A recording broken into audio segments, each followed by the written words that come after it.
Good morning, good afternoon, good evening, wherever you may be. Welcome to Organizing in the Time of COVID-19. My name is Firoz Manji from Daraja Press. Today we head off to Nairobi, Kenya, to meet with two outstanding human rights defenders. With dawn to dusk curfews enforced by the militarized police, heightened care burdens on women, a collapsed economy, a public health system in disarray, Kenyan defenders are really calling for solidarity.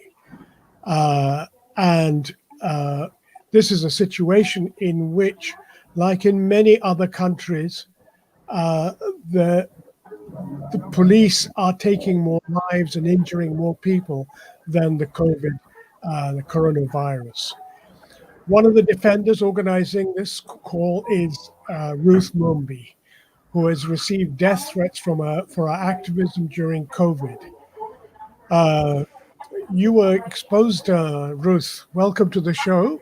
You were exposed, I understand, for taking place in for actions that you were taking against evictions in Kariobangi, and your criticism of the government's role in the evictions. And then in the 2nd of May, residents of Kariobangi sewage village were given 24-hour verbal warning by the Nairobi City Water and Sewerage Company that they were to leave the land despite the fact that they pay rent to the Nairobi City Council. And they forcibly evicted more than 5,000 households on the land in spite of a court order issued by the Kenya High Court on 4th May to halt the evictions. My other guest is Waithera Wanjiru, otherwise known as Nyarari Mumbi. She's a broadcast journalist by profession, an economic rights activist. You're also a communications officer at Kenya Tuitakayo movement, co-convener and media relations person, Grassroots Women's Initiative Network, and Kenya and convener of the Red Vests movement, mother and General Kayole Command Base. A warm welcome to you both. I hope we'll get Waithera back online. So Ruth, explain what happened. Why were residents who are actually paying rent to the Nairobi City Council, why were they evicted? Okay, maybe to start is to give a brief background of this village. These people were relocated in sewage in 1996. There were women farmers, urban farmers who used to farm in that land. And majority of these women were employed by Nairobi City Council. And after they retired, they approached Nairobi City Council to allocate that land because they were farming in that land for long. The sewerage women farmers, they were given a legal right by Nairobi City Council then in 1996 to occupy that land.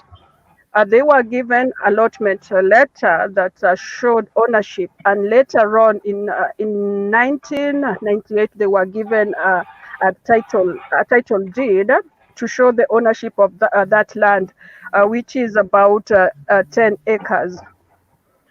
So on 40, but before that, there used to be a sewerage plantation in that land. But due to the growing population of people in Nairobi, the sewerage plantation was moved to Ruai. And so we don't understand how then later the government can have a double standard, come back and say that these people had encroached that land illegally, which is not even the case, because they have all the documentation that shows ownership of that land. So on 2nd May, through the administration, the DCC of that area came to that village and said that they had gotten a directive from the national government that these people should evict at that in that land. This was now Saturday. They were given a 24 hours ultimatum to vacate in that land. And early morning on Monday, which was now 4th, um, um, uh, there was deployed more than 500 police officers and four tractors. Yeah, four tractors that came early when people were still asleep.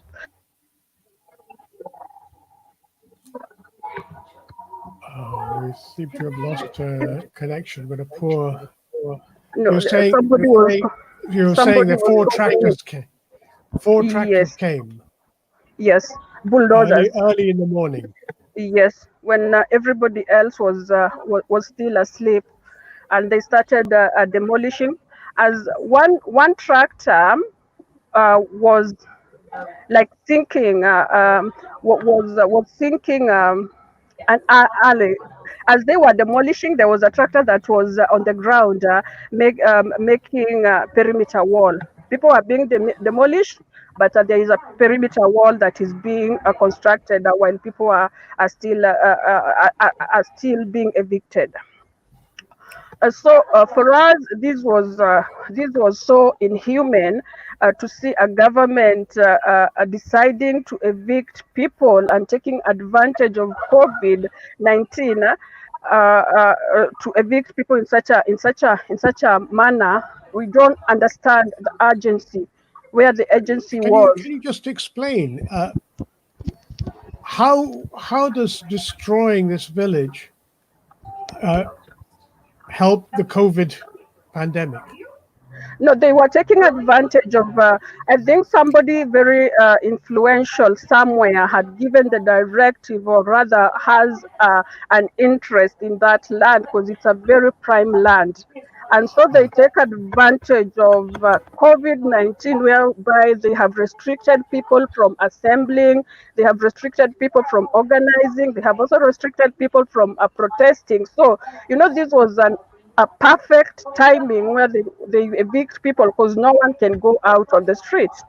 Right. So yeah, so people were evicted early in the morning.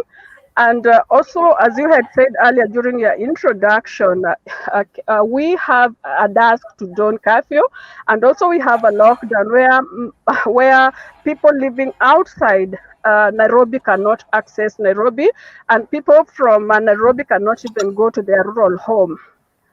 And it's so unfortunate that some of the people who are also living in the sewerage village were caught up in their rural home. So much there is a good number of people who are not even at home when these evictions were happening. And we saw there were also women were highly affected by these demolitions, and especially young single mothers, elderly, and teenage mothers. So for us, being community organizers, we were on the ground with these people to stand in solidarity with them. And because the media had given this story a blackout, so we started using alternative media, which is a Right. social media, to highlight the plight and to highlight how the situation was. And we started documenting and showing stories of how women were struggling, how women could not even afford to get money to go and pay for an alternative house. And it's also it's also important to note that these people were evicted on 4th, and they had already paid the tenants had already paid rent to their landlords. And these are people who live from hand to mouth. These are people who are in the informal work. These are majority of also these women work in casual labor. They do they are informal domestic workers who mostly rely on washing clothes in the neighboring estates like Buruburu, Kamukunji, and Isli. And Right. then by that time, Isli was also on lockdown. So by the time they were evicting these people, these women were still struggling because their only source of income, which was sleep, was on lockdown. They could not access sleep. And then you So come. where are they? I mean, they've been evicted.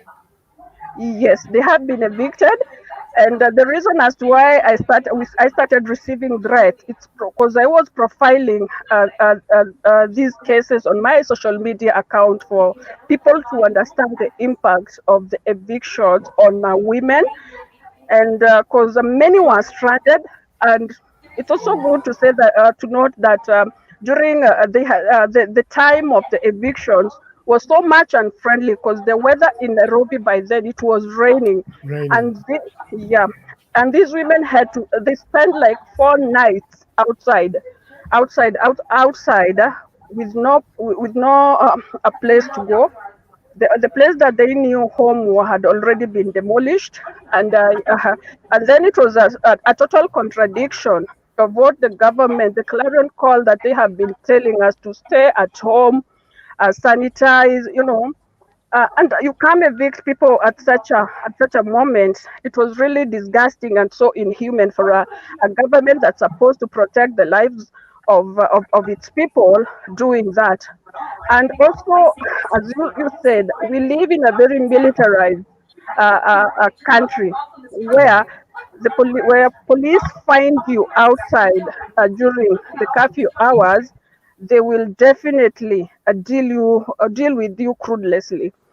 And then now you have evicted people. They don't have a place to go. Nairobi is under lockdown.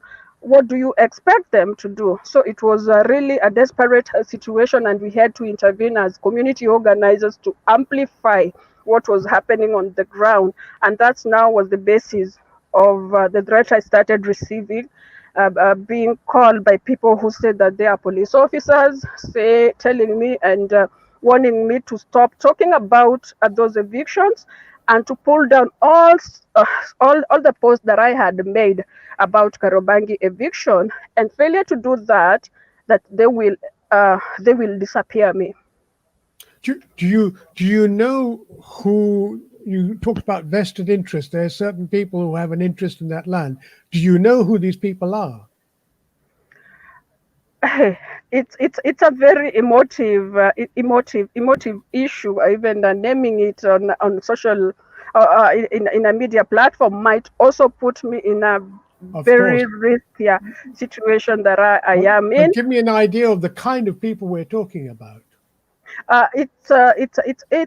There is corporations that have interest in that land, and there are also foreign governments. I hear there are also foreign governments that have also interest in that land. So you can imagine the kind of people that community human rights defenders on the ground are dealing with. Waithera, just a moment ago, Ruth talked about she's gone again. Okay, well, I'll address it to you, Ruth. You mentioned about the impact on women. Can you say a little bit more on how women have been particularly affected in this situation? Firoz, it was, the trauma that women went through in the entire process, because we dealt so much. Because being an organizer and a feminist, I've always had a bias of women and putting women issue on the front line. So when we went on the ground, we realized that there were a majority of women who are very vulnerable, and especially we documented cases of women who are pregnant and were evicted, and yet and later got stranded in that in the place. They didn't have money to go. They were sleeping outside. They didn't even have food. There were women who were breastfeeding mothers. There were even like 2 cases of women who delivered on Saturday and released from hospital on Sunday. Then on Monday morning, early morning, they were evicted, and these were single mothers. So the impact that this eviction caused on women, it was very severe. because there is this woman who was 7 months pregnant during that eviction, and when we rescued her and paid her for her an alternative house, and asked well wishers to donate anything, any from sanitary and basics commodities. Later, she started bleeding, and when we took her to the hospital, we were told by the doctor that it's because of the trauma and the stress that she underwent during the eviction that has even affected the baby, because the baby also is also depressed. You will even see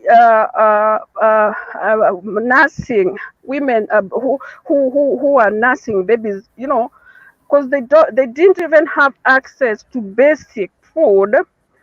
It's even they could not even get enough milk to feed their newborns. So it was so traumatizing, because I remember like there's this 6 month baby, and she was really really starving.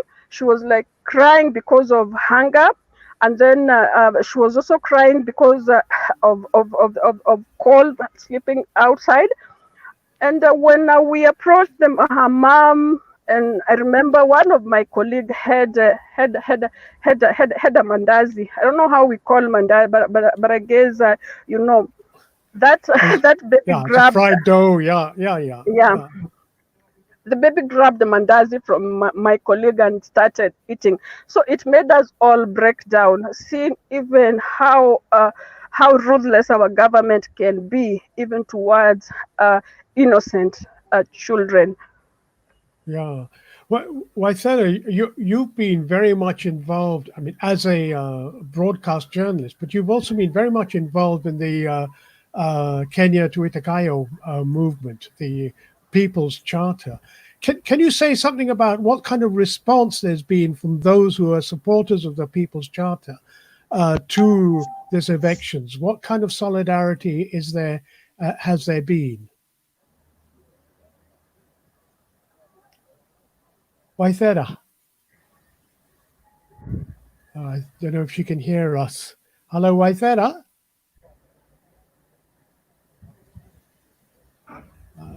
I don't think she can hear us. It's unfortunate.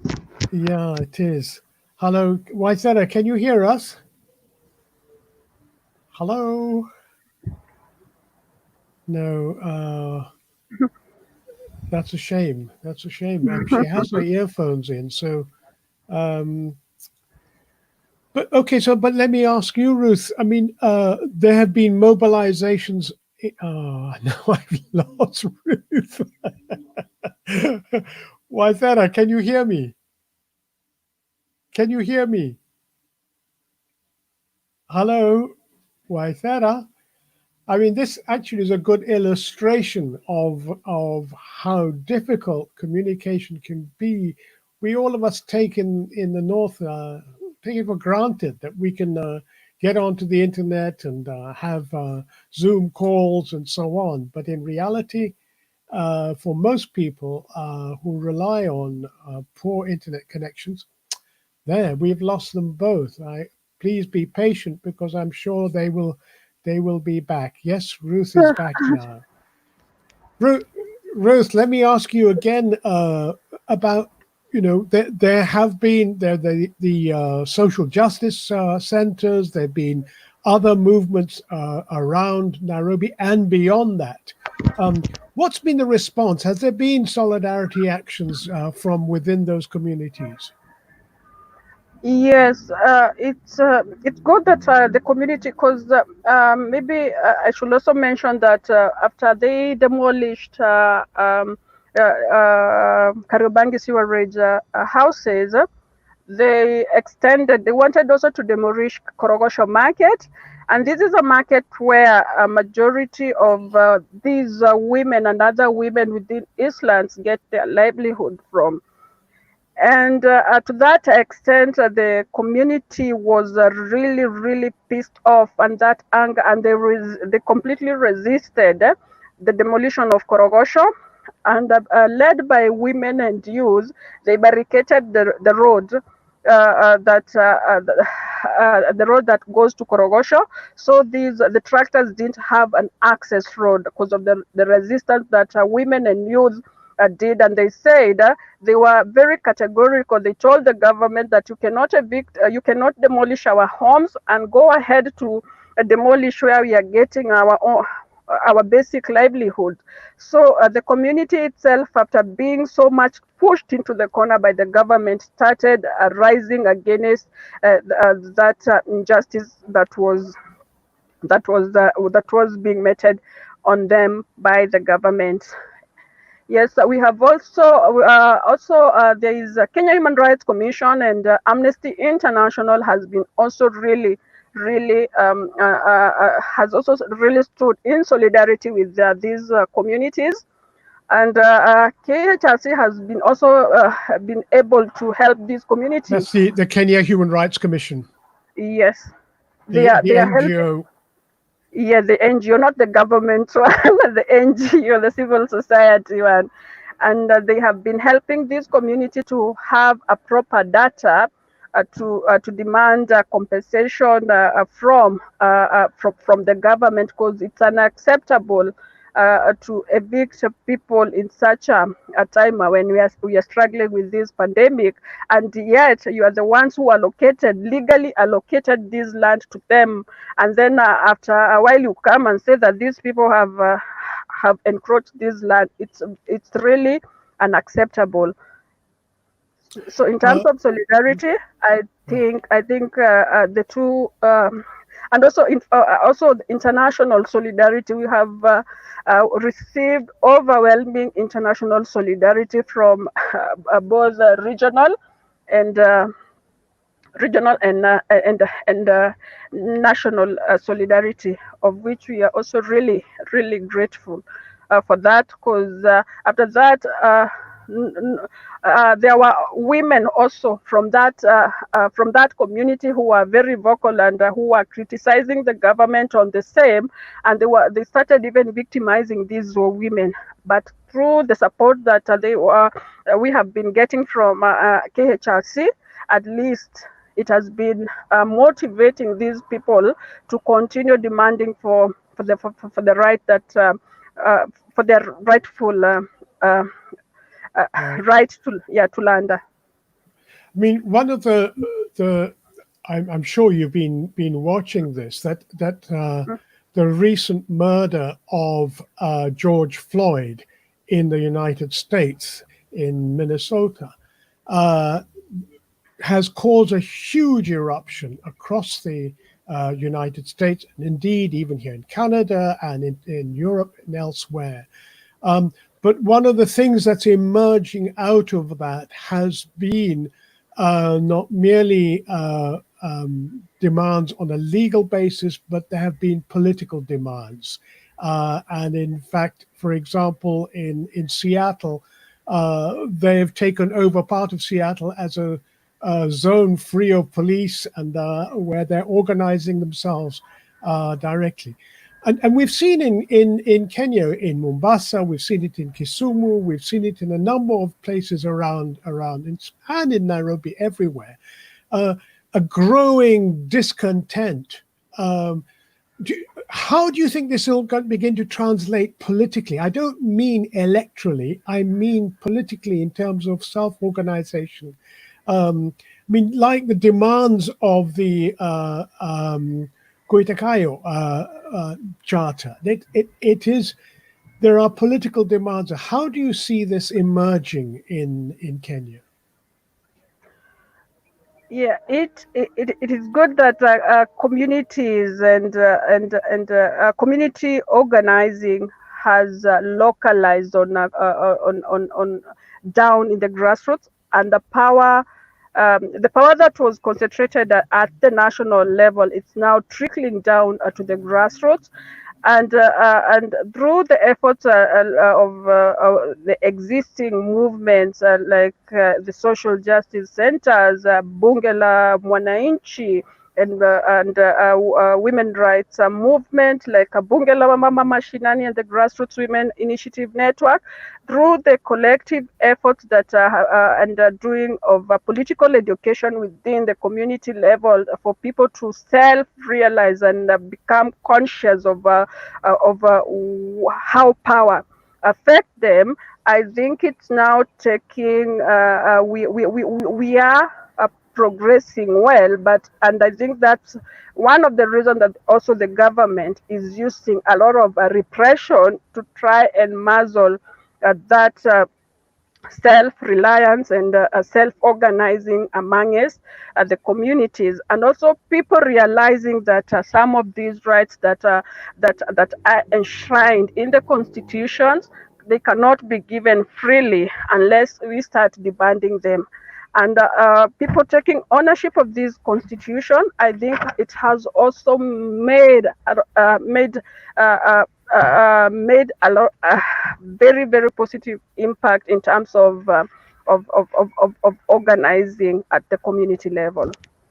I mean, there's a long history that we have in Kenya. I mean, there are parts of the villages that many people live in Nairobi that were the cornerstone of organizing during the liberation movement.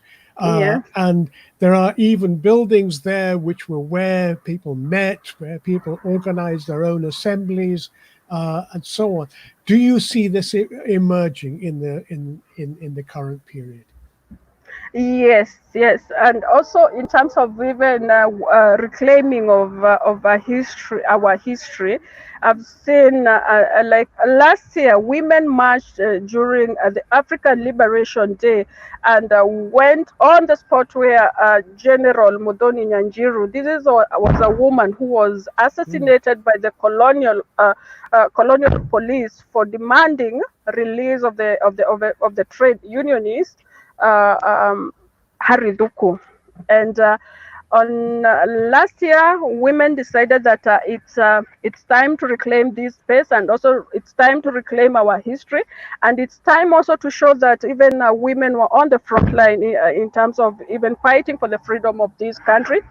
And we went to the triangle, or rather the place where Muthoni was murdered by the colonial police officer, and women reclaimed that space, and they renamed that space to Muthoni Nyanjiru Triangle. So these are some of the milestones that a grassroots women movement has been able to demand. Hang on, we have a message from Waithera. Can you all see me? And I think she hasn't connected her mic or camera, which is very unfortunate, because we can't bring her into the studio in here. So we've lost we've lost Ruth as well.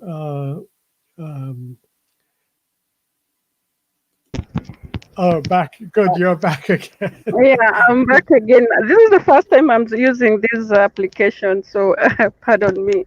I'm trying That's to. okay. I'm That's okay. multitasking.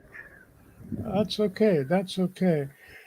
So explain where people were evicted. Where do they go? For those who had money, they were able to get alternative space.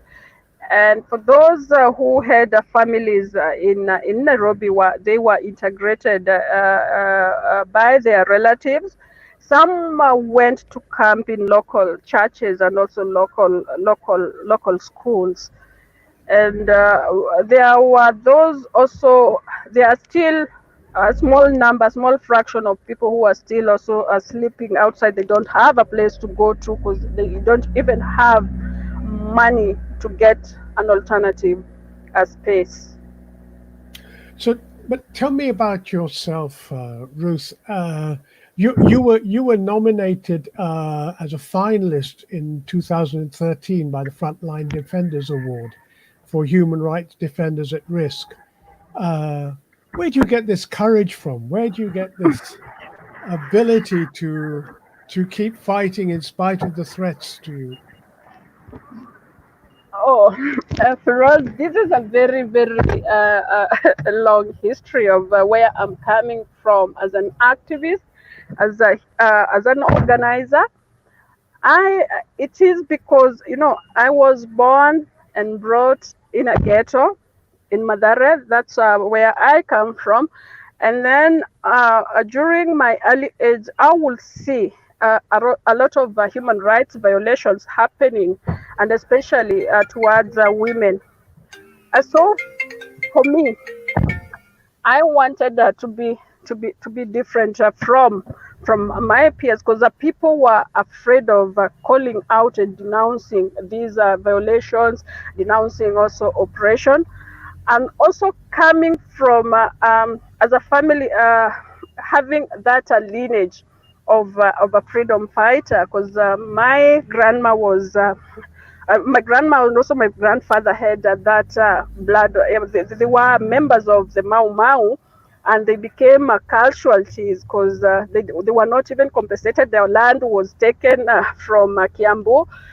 And so growing up without even knowing my rural home, because some people somewhere took the land that would rightfully belong to us, also made me start questioning the system of oppression and exploitation, and also extractivism that happens, especially in the communities where I come from, where people will come take a lot of information, and then they will never come to give back to that community. So it motivated me to stand and speak again against all these oppressions that were happening, and also speak against exploitation of poor and proletarian women.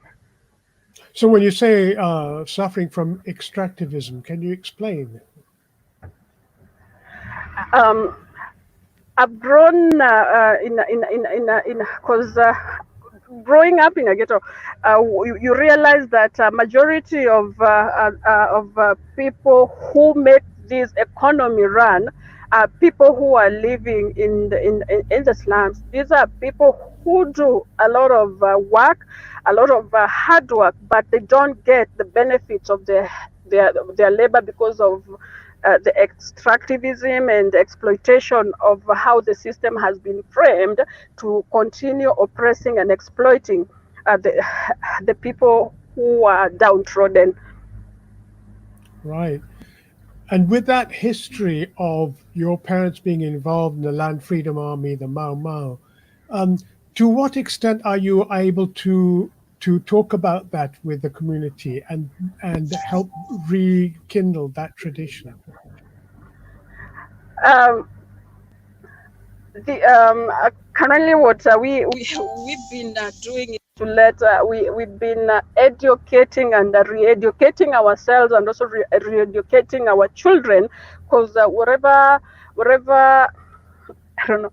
I wanted to use a vulgar, but excuse me. Whatever nonsense we are being fed in our education system cannot allow a child from the ghetto to understand and know the history where they are coming from, unless you have another alternative a way of educating and re-educating your child. That's what we've been trying to do, to start re-educating and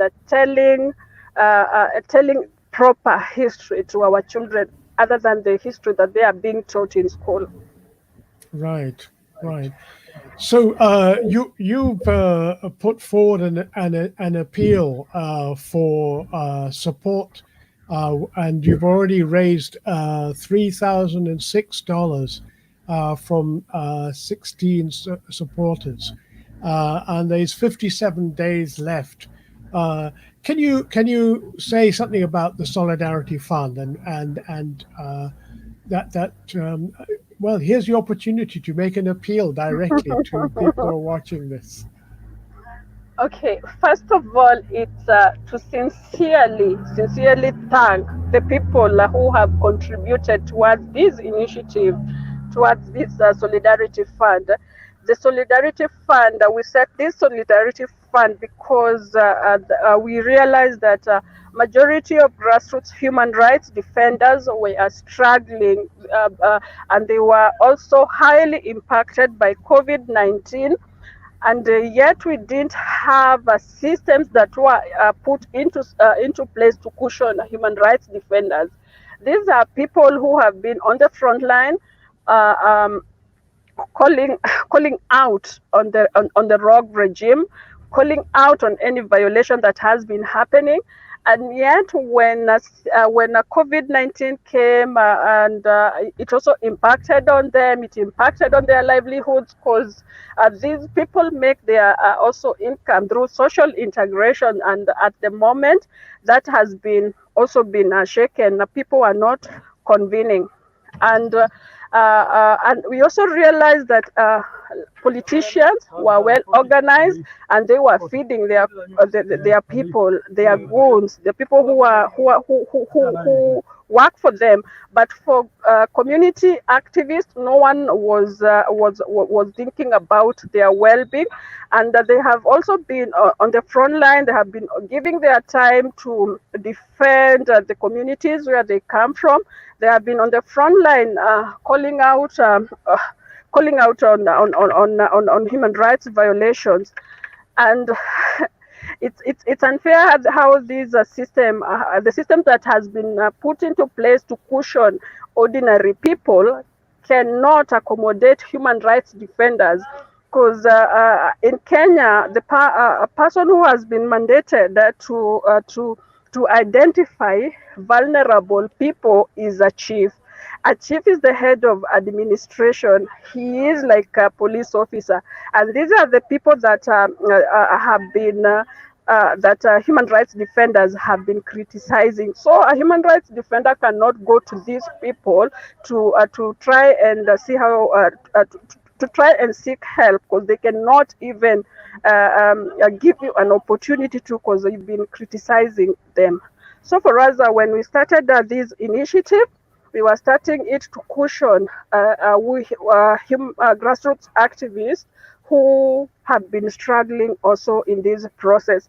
So anybody who believes in human rights courts, anybody who believes in emancipation of people, we are calling out. You can sponsor one defender, because we are targeting 500,000, which is around 5,000 USD, so that we can be able to cushion at least 30 human rights defenders, for them to get rent for like 3 months, to get food for 3 months, and also to get basic amenities for 3 months. There's the URL for the fundraising appeal, which was being put up. There's $3,006 from 16 supporters. That's pretty good. So I hope you will all take time to contribute to that. Oops, we've lost Mumbi again. It is, I think, an important thing to support. Mumbi is back. Mumbi, Ruth, look, in addition to financial support, what's the main message you'd like to put out amongst the people internationally who are watching this? What would you like them to do, other than giving you money? What would you like them to do? What I would like them to do most, because we are living in a very, very dangerous society, where we've seen human rights defenders, and especially women human rights defenders, being targeted to an extent. Some are even being killed and executed by the government. So for me, solidarity is the key to the security of human rights defenders. I will call upon to the international comrades to continue standing in solidarity with us, and also to continue showing showing their communities how it looks like for a woman defender and a grassroots human rights defender from the informal settlement of Nairobi, because it's not easy unless you have a proper and a strong support system locally, nationally, and internationally. That's the only security that is guaranteed for you. So always standing in solidarity with us, and trying to connect our struggles and amplifying our struggles in different spaces. That's something I would really request, and I would be happy if the struggles and how we are struggling here, our struggle is amplified in different spaces across the globe. I think that's an important message, and I mean, the fact is that Kenya is held by Europe, by Japan, by the USA in high esteem as a stable country where they are making a lot of money for the transnational corporations and so on. I think the effort to break that image, to actually show what ordinary people's lives are like and the dangers they face, I think is a really important dimension to get across. I want to thank you, Ruth, for taking time to join us. I'm just so sorry that Waithera wasn't able to join us Yeah, as well. it's unfortunate. Yeah. Please give her our greetings, and Paul Sana for not being able to be on the program. But I really like to thank you for taking time off, and for the inspiration that your courage gives all of us. That in spite of these threats, you are willing to stand up and be counted. For that, asante sana. Asante pia na uko ni asubuhi, usiku mwema ama jioni njema. Good Uh, evening. Is it morning or evening there? it's still morning here. Okay. Yeah. Sawa, mchana mwema. And thank you. Okay. It was nice connecting back with you, Firoz. No, it's great. Great. Let's keep in touch. Yeah. Sure, Yeah. sure. Okay. All right. Thanks a lot then. Thank you. Bye. Bye. That was Ruth Mumbi, and unfortunately, Waithera wasn't able to join much of that. But I do hope that those of you who watch this show seriously consider making even a small donation. Of course, we'd like you to make a large donation to this appeal for support for human rights defenders. And this is the URL, the link that you should have a look at. And I just want to say thank you for joining us today on organizing in the time of COVID. This is Feroz Manji saying goodbye for now.